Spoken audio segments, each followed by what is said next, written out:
welcome to episode 10 of the Manifesto. I am James Menage from Man Up, and I'm joined tonight, as usual, by Nick. Say hi, Nick. Hello, people. Welcome. Great to be here this evening. We've got a good conversation to be had, as always. Yes, Nick Tovey from soulcraft.com.au. Fantastic. Yeah, it's something Nick texted me earlier on today, and or he might have, no, it was earlier on today, and the topic that he put forwards was one that totally stumped me, to be honest with you, which was quite an interesting reaction. You know, I felt a little bit paralyzed for things to talk about, and the reason for that is because tonight's topic is going to be about, all of the things that we really enjoy about being a man and what men bring to the world, and the gifts that we have. And I think it was quite a sad reaction, actually, of what I had around that paralysis of thinking, wow, what is it that I really enjoy about being a man? What are my gifts? What gifts do I bring to the world as being a man? And I think we're coming off the back of a postmodern era where feminism has quite rightly sort of taken its place, but certain branches of feminism have created almost quite a bit of man bashing in a sense. And we've seen a few, both of us have seen, and Nick's posted a couple of articles recently where a woman has posted on Facebook and created an article around what she loves about men and what she wouldn't want to change around men. And I've read a few articles previously as well, and it almost sounds like a bit of an oxymoron, to be honest with you. When you look at it, and it takes you a little bit by surprise and a little bit off guard as well.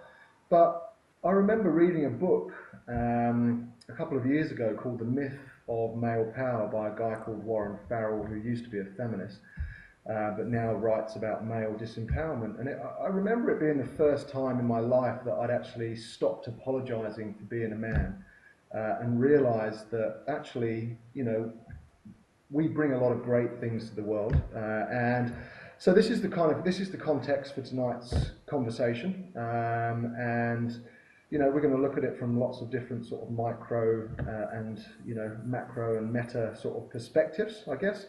And yeah, so let's kick the ball around, Nick, and let's leave this conversation feeling, and leaving other men feeling like leaving this podcast and actually just kind of going, shit, you know what? Actually, it's not such a bad thing to be a man, and there's plenty of things that I bring to the world that are very, very important, things that women can't bring to the world as well as we can. Yeah, absolutely. And like you said, I mean,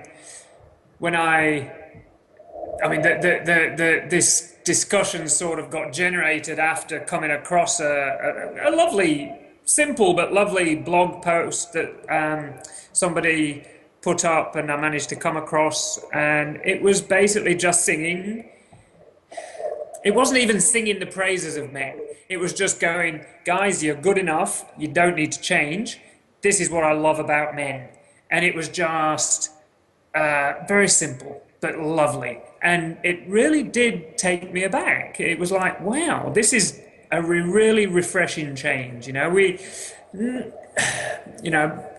Not to say that, I mean, obviously, like you've said, there is a lot of male bashing that goes on and has been for, the last 40, 50 years through certain fundamentalist aspects of the feminist movement. And, you can see reasons for that, and it can,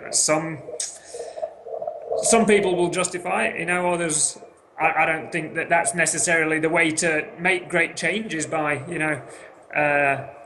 oppressing one half of the population. But anyway, that aside,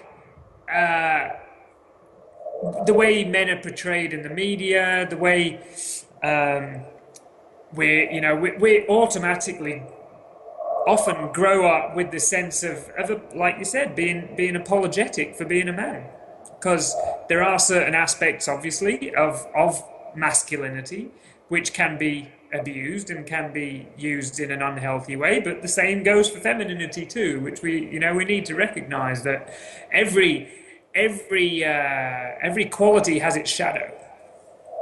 And what we're trying to achieve in today's, in our work as, James and Nick and the work that we do and what we're trying to achieve in the manifesto is really shine a light on the gifts of masculinity and femininity, so we can start to become aware of what those are for ourselves and how they can be expressed through this body of a man, But, I find myself falling into that habit and into that trap of just finding the faults and finding the ways in which to change, rather than going, you know what, it's just fine the way it is, Of course, there's a part of that which is like, of course, we are evolving. Part of evolution is about change, of course. Without change, there is no evolution. It's just called stagnation. So, of course, facing changes, looking at what aspects need to be adjusted, need to be sharpened, need to be changed, is absolutely essential. But there is definitely a place where we really need to sit back and go, okay, what is it about manhood? What is it about me as an individual that I like, and what qualities of me as a man, basically when I come down to it, there are certain things in my pants which make me a man. And there are certain chemicals running around my endocrine system which make me a man. There's no two ways about it. I am a man. Yes, I've got many multi-facets to the diamond that I am, but and I think that's a great place to start, actually, Nick. Because when I was stumped, I just kind of went, what is it about being a man that I really enjoy? And I think something that most men can relate to, and a big difference between men and women, and something that is never going to change, and we're always going to have an advantage over women in certain aspects of our body, is things like strength, speed, agility, the ability to be able to jump high, lift heavy shit, and generally throw things around the gym. And I can't tell you how much I'm absolutely loving my training at the moment, and my physical training, and I just love being able to move my body in that way, and not only to for narcissistic and egocentric reasons, but also for ethnocentric, world-centric reasons as well. Of being in service in the world for my physical strength. And playing sport. Helping my partner move in with me this Thursday. I've resembled more of a pack horse recently than a coach, because I've just been lifting heavy shit up and down stairs. It turns her on to watch me lift heavy shit, and I love it. I get a real kick out of it, and it's in service to her. It's in service of us and this the polarity between us, and sport, being able to run quickly and jump high, and just do all that kind of man boy stuff where we can just get down and dirty, and we want to get dirty, and we want to get stuck into physical work. Yeah, absolutely. One of the as a man in as of the house, man of the house. I got the kids and had the wife, and there are certain things that I'm useful for, as the man. There are, let's say, taking a jar off, the lid off a jar that's tight. Yep. Simple as that. It's like, no one else can get it. Easy, Yeah. That's a nice thing. I enjoy the fact that I'm strong, And, I'm, even now, as the words are coming out of my mouth, I'm catching myself almost apologizing for that. You know what I mean? And I think as we go through this discussion, I think we really need to be aware of, like, I was almost going to qualify that with, of course my strength can be abused. Of course it can. But let's not go there. No. This is just about recognizing the gifts, recognizing the gold, and the ways in which we're proud to be blessed with the gender of manhood.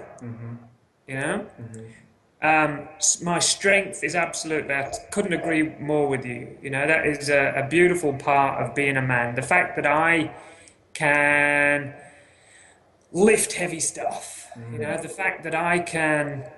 You know, today I did a massive workout in the field near, and you know, I'm doing 20 burpees, Yeah. and I'm like, yeah, I'm sweating and I'm grunting and I'm, ugh. Yeah. And then I just made it a bit harder by doing tuck jumps with my burpees as well. You know, it's like, love it, love it. Absolutely, absolutely, and it's, you know, it's I love that. And you know, you mentioned the chemicals that are running around our bloodstream, that, you know, and I think, you know, and here, yeah, there goes the apologising part of looking at the sort of dark shadow, but I fucking love my sex drive. I fucking love it. It makes me feel alive, and, you know, it enables me to kind of, you know, it enables me to really appreciate women, you know, and I really enjoy having sex.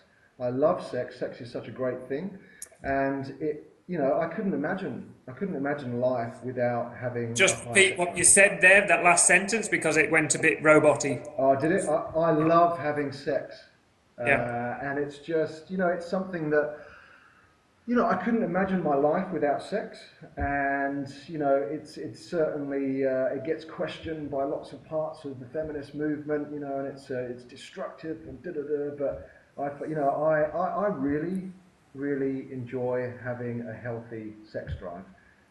That's another great part for me of, you know, of having a penis over a vagina. I think our sex drive is generally higher than women. Not in all cases, but generally speaking, I think it is. And, you know, that's one of the great benefits of, you know, having a penis, and also having no boobs, so we can run fast as well. There's another great benefit of being a man, so we can actually go out and do our hunting and do our sprinting and our stalking and our crawling. And, you know, we don't have, all right, we have a flappy thing between our legs, but, you know, once that's strapped away, we can, you know, we can sort of run with the best of them. And That's a genius of evolution as well, isn't it? The most treasured part of our body is also the most sensitive. yeah. And running through the undergrowth, you know, 20,000 years ago, it probably had its issues of getting caught on things, I'm sure. But generally, it's, you know, I love, you know, physically, I love penetrating, you know, women, but I also, you know, I really enjoy penetrating in other ways as well. So, and that's a great part of being a man, is that ability to be able to really penetrate things in life, you know, through direction and you know, focus, and, you know, being logical and rational and all those other kind of things that, you know, it comes from being a man as well. Yeah, absolutely. The big thing, like because I posed this question on my Facebook page, what is it to all the men that, what is it about manhood that you love? And I posted it in a couple of different forums, and surprisingly didn't get a great response. It was quite upsetting, to be honest. I thought, you know, I would have, particularly in these groups, these were men's groups, these were areas where men are, you know, focusing on themselves. And the response I got was, yeah, surprisingly poor. And I think maybe it was just men that were challenged the way we were, you know, and couldn't really dig deep and find those words. But for me, the thing that came up strongly in the fact that, you know, I love that I can fix shit. I can mend stuff. You know, if something breaks, I can work out how to fix it. You know, and let's say, for instance, there's something around the house that needs fixing, needs mending, needs improving, some sort of renovation job. I know that I can look at that problem and creatively work out a solution to it. And you know, 90% of the time, it works out. I love that, and that's definitely a part of masculinity, a part of manhood, which I have very strong in me. You know, it's been a skill that I've obviously, and I've come from an engineering background, so I've got a fairly you know, astute sort of problem solving skill there. But I was never a very good engineer. But for instance, as a fabulous example, and it pulls on some of the example that you used as well, is when a couple of years ago, I helped a friend of mine, a female friend of mine, renovate her garden. Did the whole landscaping. You know, I built retaining walls. I moved a dry stone wall. I created a deck with a sunken spa in there. I'd never done any of this before in my life. I had no idea what I was doing. But I just looked at the blank canvas. I thought, okay, you know, obviously with a bit of discussion with her, and worked out how I could do it.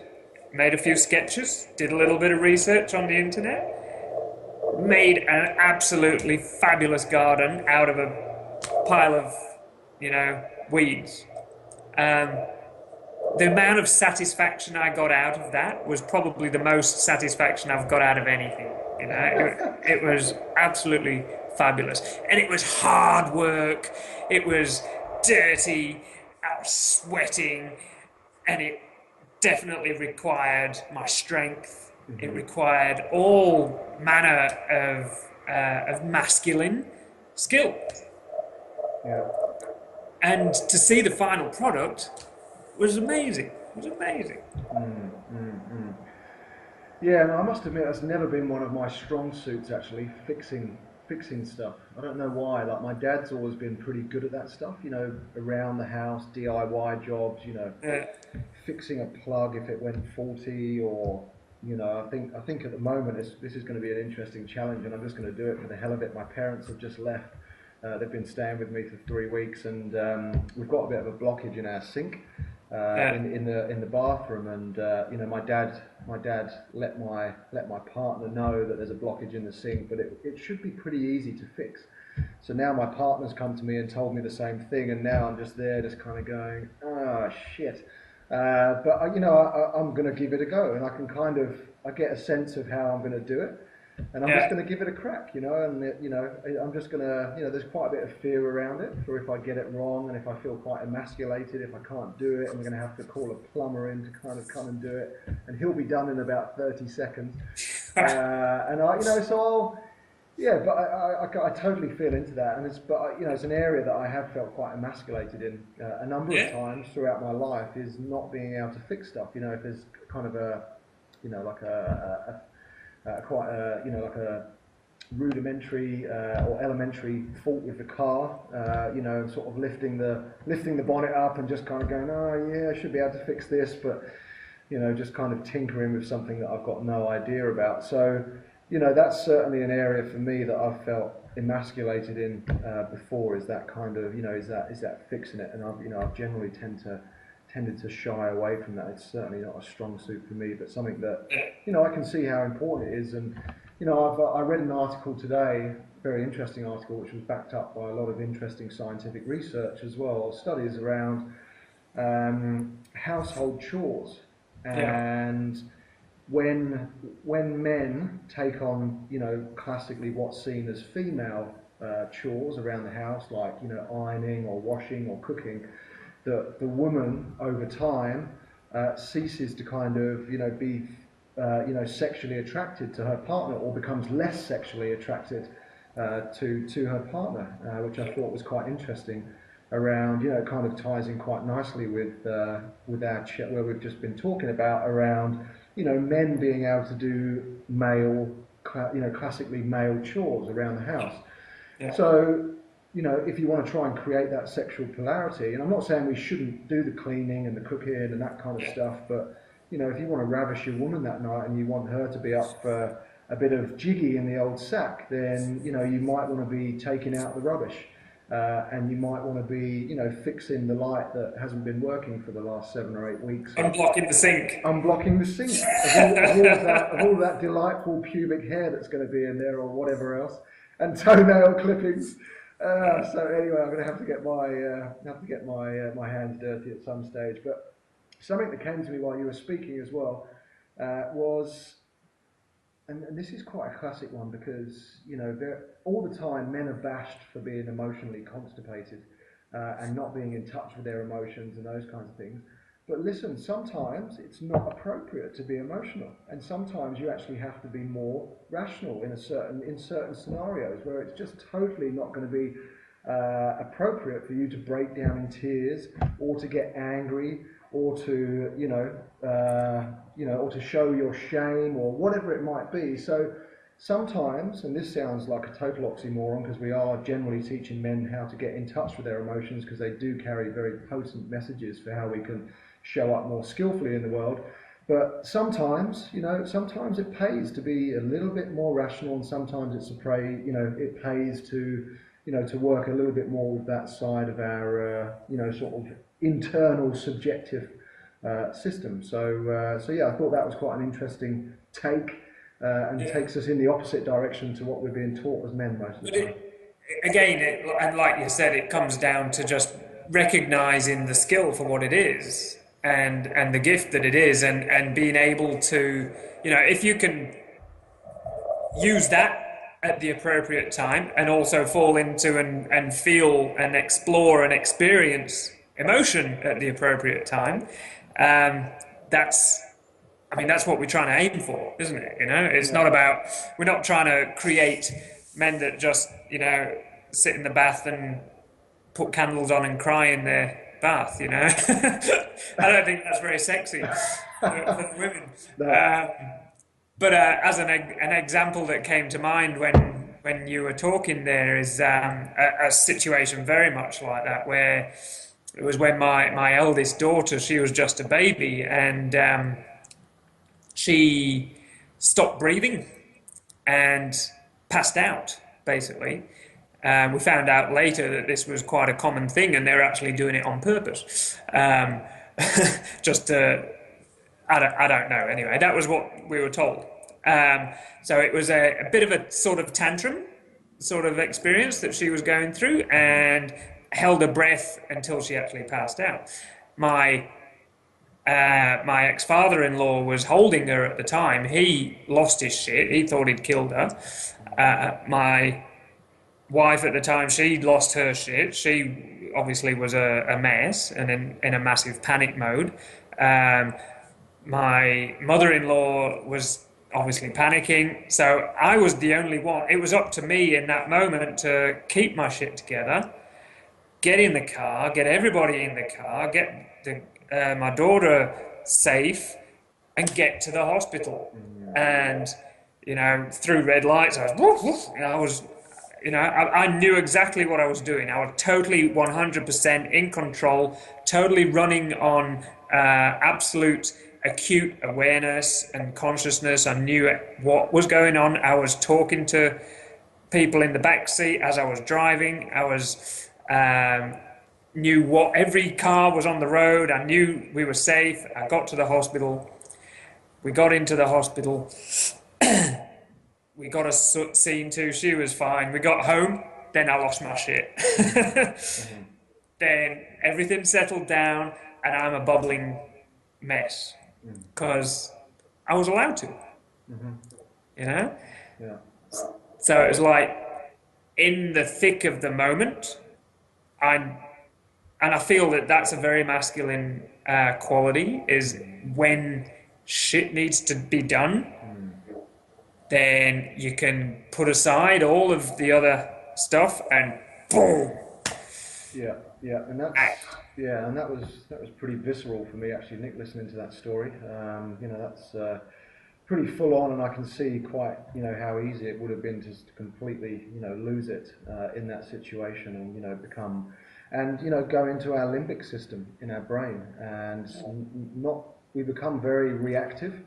And not very proactive when we regress to that part of the brain. It's very important that we do go into that part of the brain, but only, with, conscious awareness, once we are sort of experiencing those deep emotions, so we don't play out on our reactive conditioning, with anger or rage or, jealousy or whatever it might be. And again, that comes, I mean, me and you have both been in the armed forces, and it's quite an interesting argument, isn't it, around, should women be allowed on the front line? Because, being emotional and being in your limbic system is more associated with being, female.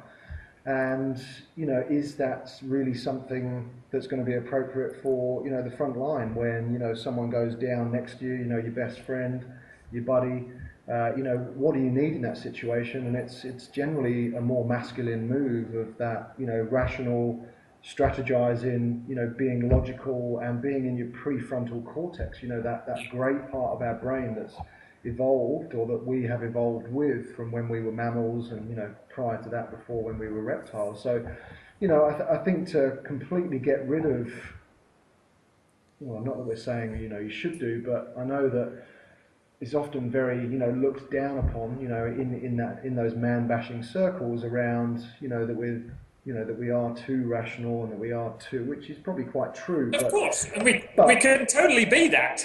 but we need to, Are we apologising for anything here? Yeah, I was about to say yes. I know we need to be more emotional, but yeah. Let's, and sometimes being, being logical, being in our brain, and not being emotional is fucking amazing. It saves lives, and it it has the ability to get stuff done. Yeah, absolutely.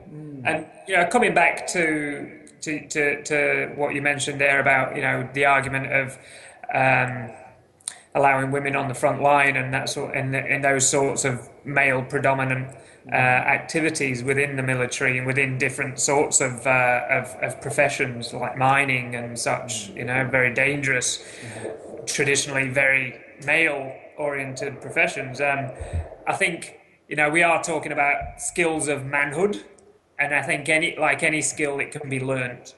And just because it's a woman on the front line, I think she could, with the right training, with the right, obviously, with some aspect of her nature being accounted for, she could learn that. I would say yes to the fact that she could, be more rational, logical, not get caught in her emotions. But I have not met. I'm sorry, I haven't met a woman yet that could pass the physical test that I passed to become a paratrooper in the British Forces. So then we were talking about something different. We're talking about physical ability, isn't it? And obviously that's a different argument altogether. Yeah. And to tell the truth, like I maybe it's just not, it's not a place for women, and I wouldn't want to see a woman on the front line because it's not a natural part of their gift, to the world. It's not a natural part of ours either. I don't know. Well, I mean, we've been fighting for centuries, and it's been, it's enabled us to evolve and evolve very healthy, strong genes, and the ones that were weak got wiped out. It sounds very, quite barbaric in a sense, but I think it's taken us to where we are today and allowed us, of course. And is it? Well, this is a good question, isn't it? Is that a natural part of masculinity, of being a man? Aggression and violence. We talked about violence the other week, and I think there is an aspect of it, an element of it, was absolutely natural. Of course, and this is where it comes down to. Actually, I've been sort of working with this a little bit in my work with the men in my men's group, is the idea of the warrior energy. And when you look at the archetype of warrior, the warrior is all about being in service, fighting for the cause. It's about being aware of one's limitations, facing death, and therefore through his relationship with death, living life to the full. It's about being very, very skillful around his emotional intelligence. When you look at, the warriors in society, and what comes to mind for me is, the martial artists, the samurai, the Shaolin monks. They are absolute pure pure examples of that warriorship. That they could kill you in a second, but they don't need to. You know what I mean? They are so skilled in their use of their body. They're so skilled in the use of their mind and in their energy. But they're one of the most important things is that they're skilled in their management and their mastery of their emotional self. They know their fear. They're very friendly with their fear. They don't deny their fear, but they have mastered it. So they'll enter the field of battle if necessary, but they'll only at the last resort. And this is the difference between and the confusion between the soldier and the warrior. The soldier follows. He does as he's told. He goes out and puts his life on the line for someone else's cause. The warrior makes his own decisions. And yes, he's serving the greater cause, but he won't go out of his way to fight that battle if it's the wrong thing to do. You know what I mean? So there's an element of the warrior which I think is a beautiful energy. I think that warrior energy is most definitely a natural part of being a man. I relate to it very strongly. Always have done. I remember as a little kid, my dream was to be in the army, and I had no idea why, but I just knew that there was something about that culture, that camaraderie, that power, that just being able to fight for the cause, was something that always attracted me as a young fella, And then once I changed it to the Navy when I was about 12 because I got into scuba diving, and once I got there, I realised it wasn't warriorship at all. It was just this, the soldier mentality, which is all about creating robots who don't think for themselves. Yeah, which can be very useful as well, in a sense of it's useful for who? Well, yeah, for a culture, it's useful for a culture, potentially. And look at World War II. If young boys wouldn't have become robots in a sense, then where would we be with our freedom today? So I think at certain stages of development, that warrior energy takes on different aspects, and as you move up in complexity and evolution, then sure, it takes on more of a world-centric rather than an ethnocentric cause. So that's but I think for me a big thing that came up, and I think you kind of touched on it but didn't use the same words, was something that warriors do is all around protection, as well, which it could be, 20, 30,000 years ago, protection looked like, the men protecting, the tribe, protecting the women, protecting the children, protecting the territory, which was extremely useful in order for the tribe to survive, and in order for them to be able to pass on their gene pool, to the next generation and the next generation after that. So, but what that might look like in today's warrior is more around protection of, it could be a number of things, but a big thing that comes to mind for me is boundaries. Boundaries for self, boundaries for others, boundaries for, our culture.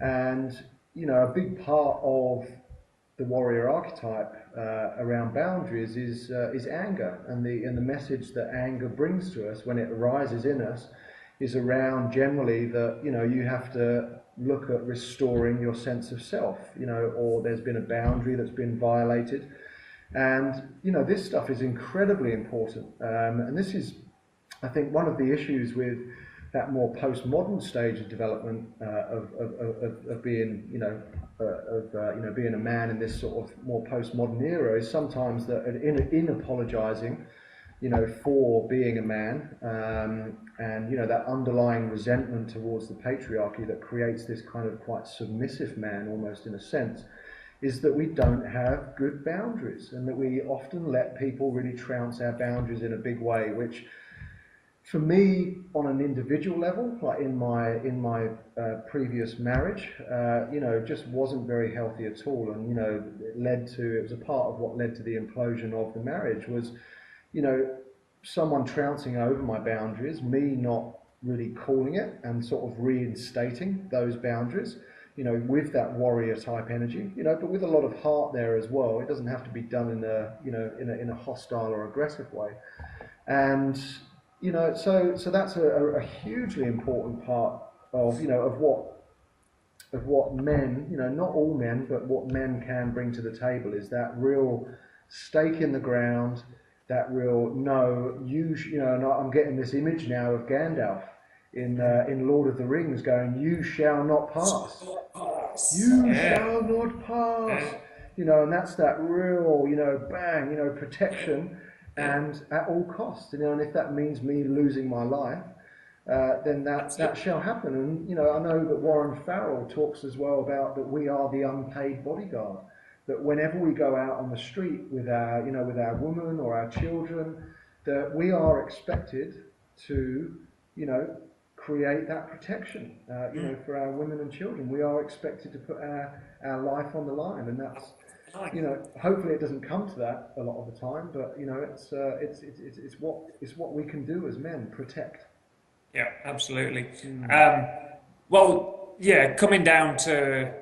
Yeah, that is that archetype of the warrior. Is that the element of protection, and also fighting for justice.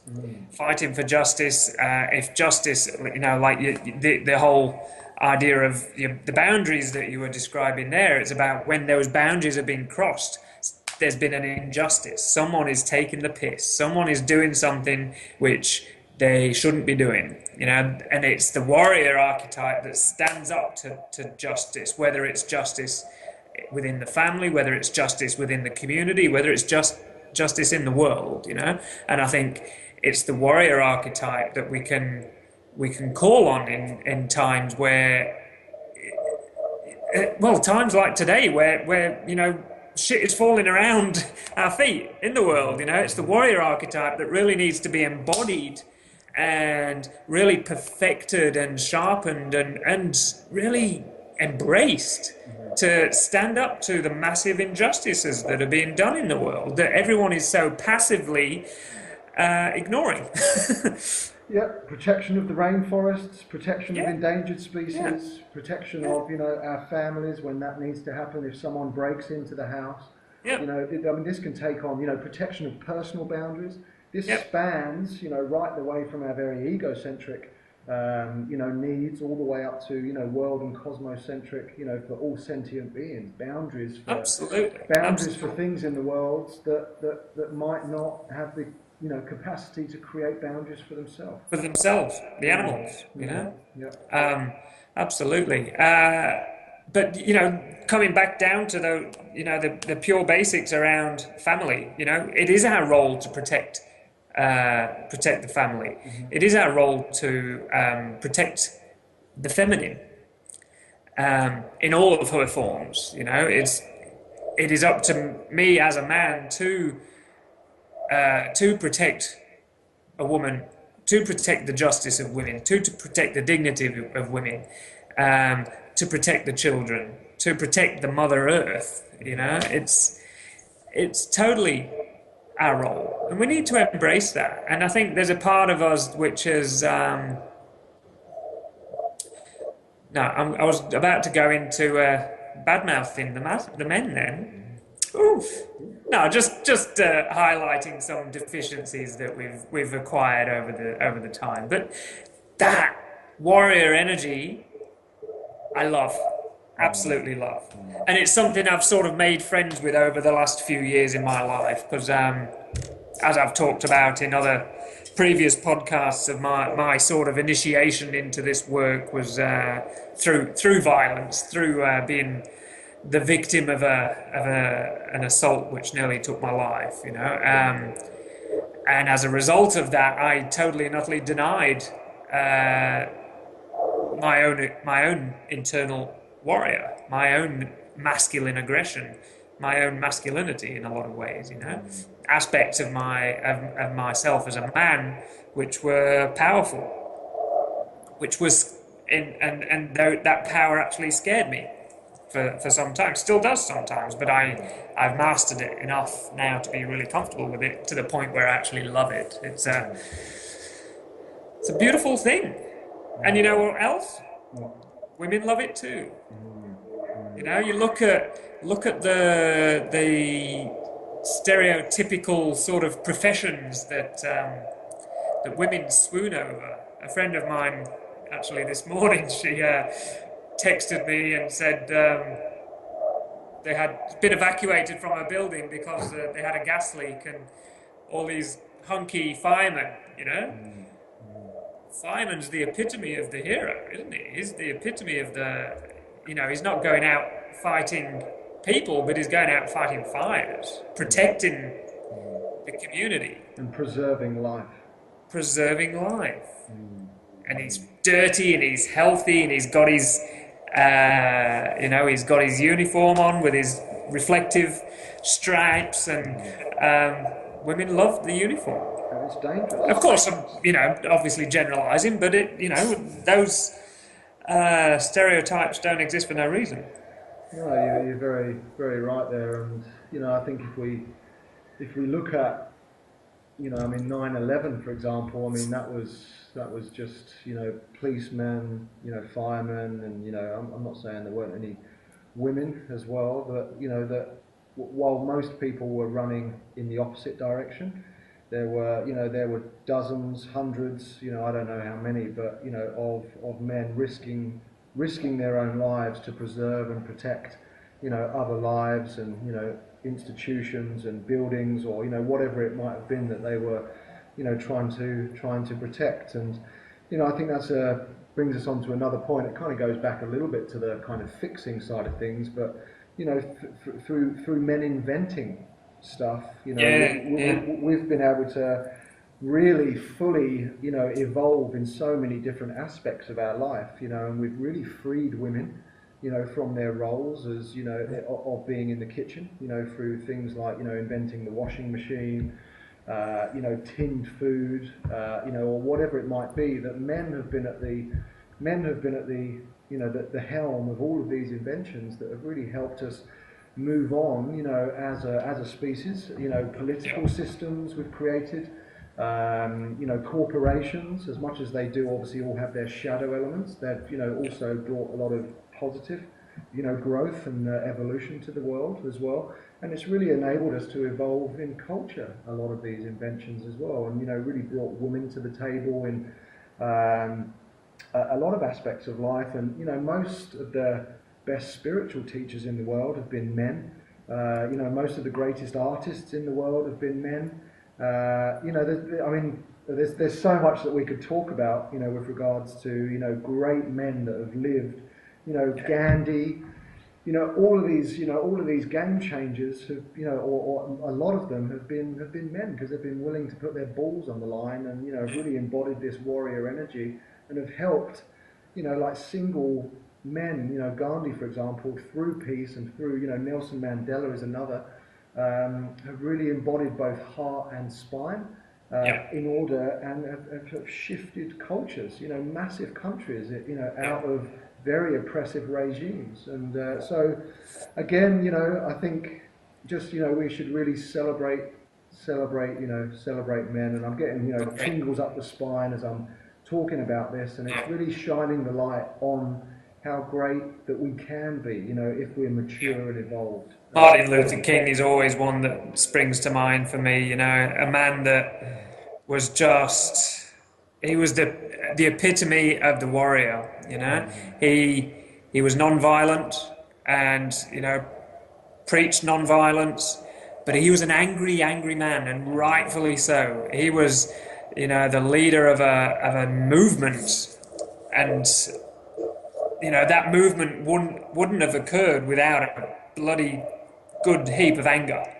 That change would not have happened um, to bring massive, massive cultural change to the lives of to all of life in America, but particularly the lives of African Americans in that time, without a whole society being utterly, utterly, utterly pissed off and angry and have just had enough, and willing to put their lives on the line.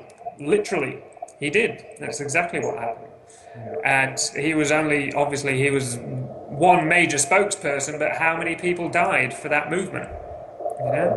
How many people put their lives on the line for that movement? And what amazing change came from it. Yes, there's still a long way to go in America, but they've got all sorts of different issues over there. But that for me is an example of the energy and the where you combine the power of the warrior with the heart of the lover. And I think that is where we need to, as men and women, but as men particularly, because we have such strength in the warrior, but also we've denied it so much because we've been told it's a bad thing, to be aggressive, to be angry, to be powerful. If we can reignite that fire that stirs at the depth of our belly, and then transmute it through the heart, that's when real magic and real change can occur. And I think, that fires me up. Yeah. Totally agree. And I mean, another word or another trait that I think we've cut off from as well as men is competitiveness, and how amazing that trait is as well, and how that's kind of really been or being stamped out in this postmodern era. From as young as I don't know, boys at school, where they don't score sports matches anymore up until they're 14. And, a lot of great traits are being, taken away and, being called negative. And, things that, competitiveness is also a part of having that warrior, energy. It helps evolution, and trying to vie for the most beautiful woman on the side of the touchline, helps men achieve amazing things, in life. And that's where most of our evolution, has been sparked from, is men trying to better themselves, trying to impress, trying to impress the feminine, trying to impress, the most beautiful woman. And, it happens in all areas of nature. You look at the amazing displays that the bird kingdom, the males of the bird kingdom put on to impress the girls. Amazing. That's not in our nature. Of course it is. Yeah, and I think 20,000 years ago, going around and killing your neighbour probably was a healthy form of masculinity. But now now that we find ourselves moving into this more of an integrated age, and I think that is the key word, that's really what men now have to embody in order to bring their greatest gifts to the world, is both, the masculine and the feminine, like you mentioned, bring in the hara and that real stake in the ground and the warrior energy, along with shitloads of heart as well. Yeah, and, once you open the heart, that will then transpire into, your boundary setting and your warrior energy being sort of, more of an egocentric, ethnocentric stage, and it will blossom and evolve into more of a, world-centric and cosmocentric cause, which is really what the world needs right now. It doesn't need more. It needs it all. It needs the whole spectrum. It needs the egocentric, the ethnocentric, the world, and the cosmocentric. But if we're on the leading edge, if it's the people on the leading edge that are going to make the most change, isn't it? And bring the others along for the ride. It is. And that's has to be where we're aiming. Otherwise, what's the point? I mean, we can't surpass previous levels of development. We can't skip them. Um, but it all comes down to here. And when you were talking about competition, obviously it's about healthy competition, and that the difference between unhealthy competition and healthy competition is just my own sense of self identity. If I'm totally and utterly invested in winning, and my belief in myself is dependent on me winning, whatever the competition is, then that's an unhealthy competitive spirit. If I can push myself to the max and put my best foot forward and be very competitive, and I lose and I go, ah, shit, better luck next time, and shake the guy's hand who won, that's a healthy competitive spirit. Would you agree? Yeah, no, for sure. And it's I think it's something that in my own experience is something that I've really let go of. Is competitiveness. And much to my detriment. I go out onto the pitch and I'd rather play well and lose than play badly and win. So for me, it's really taken away from my ability to get stuff done on the pitch and to help my team, to victory. And I turn up sometimes. Sometimes I can really feel it. Like if we're playing a top team, and it's like we're first and they're second, for example, and I can really then feel my competitive streak coming back in. Yeah. And there's a very fine line for me with it, where it can quite easily boil over, into unhealthy competitiveness, and where it boils over into aggression and hostility, towards either your own teammates or the opposition. It's a very, very fine line that we tread when it comes to a lot of our masculine traits, between what is healthy and what's unhealthy. And there's bags of practices that will help you overcome that. And for me, one of them was re-owning my anger in healthy ways, and it stopped me. It stopped my anger boiling over into aggression and hostility on the football pitch. So emotional intelligence training, meditation, where it gives you the ability to be able to sort of see objects in your awareness. Not to get taken away by the emotion, to be exactly. Be with the emotion, but not have it in driving the bus. So true. So any wrap up statements or just something came to mind then. Another aspect of the masculine which I've been aware of is debate. Is how two men or a group of men can debate, and how it can get heated, and then it's perfectly okay. There doesn't have to be a conclusion that occurs. There doesn't have to be. I used to have this with my old father-in-law, and that was a very female-dominated household. He was one man and a wife and 4 daughters. So he'd had it beaten out of him pretty much by that time. But we used to engage in some good, healthy debate, about all sorts of things, usually about spirituality. Some very good, interesting, opposing ideas there. And it made the women really uncomfortable. They didn't like it at all. They thought we were going to, it was going to turn into fisticuffs or... and it made them really uncomfortable, to the point where they'd try and stop it. And we're like, this is blokes having a good debate. It's perfectly okay. We're fine. Leave us alone. Yeah, well, that's what our current political system is made up out of. It's just a shame that our political system is inhabited predominantly by immature men. Exactly. Otherwise, some seriously good shit could get debated and and done in the world. Yeah, that's just a farce anyway, isn't it, that one? So. No, I think it's been here we are, 55 minutes down, and that's been a good conversation. I really feel that we've done a good job of celebrating some of the gifts of manhood. And I think that is a conversation that needs to continue for us, for me as an individual, I'm sure for yourself, and for the guys out there, and for the women to really look at what it is about men, the men in their life, what it is about, the men in the world that they love, that they admire, that they can see and celebrate.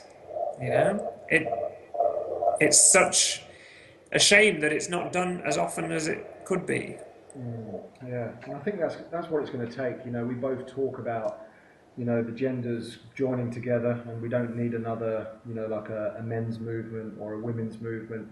And I think a great first step for that to happen, Nick, is both sexes appreciating what men bring to the table, because it would certainly open up a lot of love between the sexes, and would start to heal a lot of the pain that we've created for each other in the past. Yeah.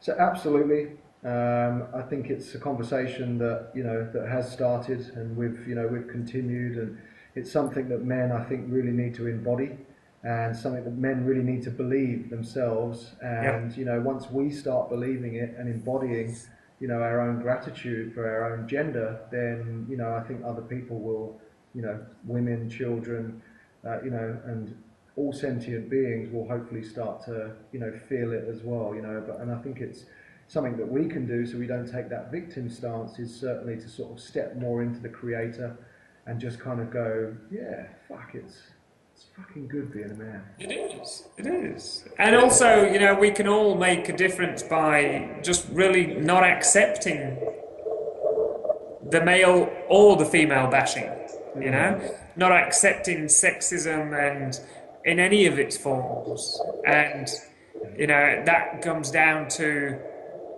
how men and women are objectified in the media and in advertising and in porn and all of those things. We can all play a part in that and recognise, as we have tonight, just in the conversation we have, how easy it is to fall into apologising for being a man.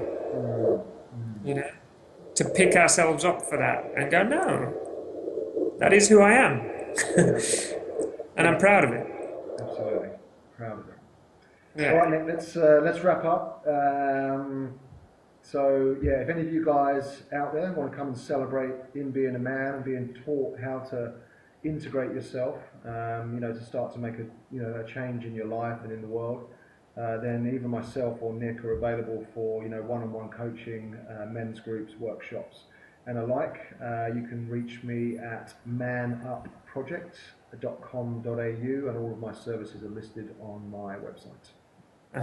And for me, it's soulcraft.com.au. SOULCRAFT. The craft of the soul. All right, well, let's carry on that conversation. Let's really embody it, and we hope you join us next time for another conversation, and let's keep that one rolling forward. It's a very, very important one to keep having. Thank you, James. It's been great. From us tonight. Thanks for joining us. Thank you. Take care, guys. Bye-bye. Bye-bye.